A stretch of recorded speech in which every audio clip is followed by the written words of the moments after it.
Well, let's find out more. Joining us in the studio is Manu Terradios from our Spanish service. Morning to you, Manu. 2 payments he's made. Is it enough?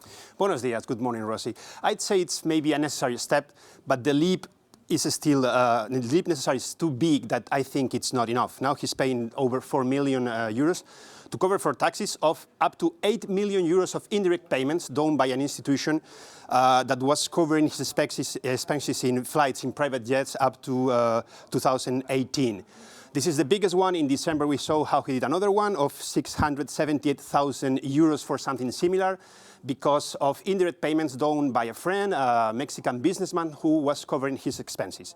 Is it enough? Well, we have to see the bigger picture. There are 3 open investigations against him. One is related to these indirect payments done by this Mexican businessman, but there are another 2. One is for some sort of illegal commissions that maybe he got while working, if we can say it like this, as facilitator, helping a Spanish company get contracts in Saudi Arabia. And the other one is for his ties with companies in tax havens. So what he's doing now is, let's say, fixing all the problems he had after he abdicated, when he was not protected by the Constitution, but the investigations are covering much more. So it's still a lot to be done to fix all his problems. A lot more to come.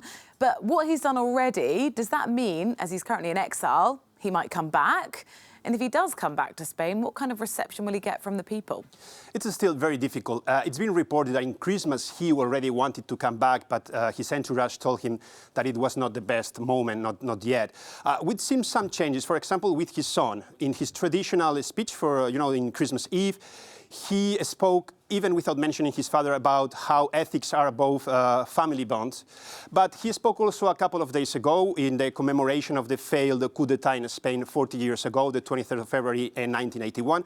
Well, he changed a little bit. He praised his father for his key role. He was so firm, his determination, preventing other generals joining the rebels, and he helped a lot. So obviously it will help because King Felipe is now very well respected and seeing how he's dealing with the crown institution, if you want to say it like this.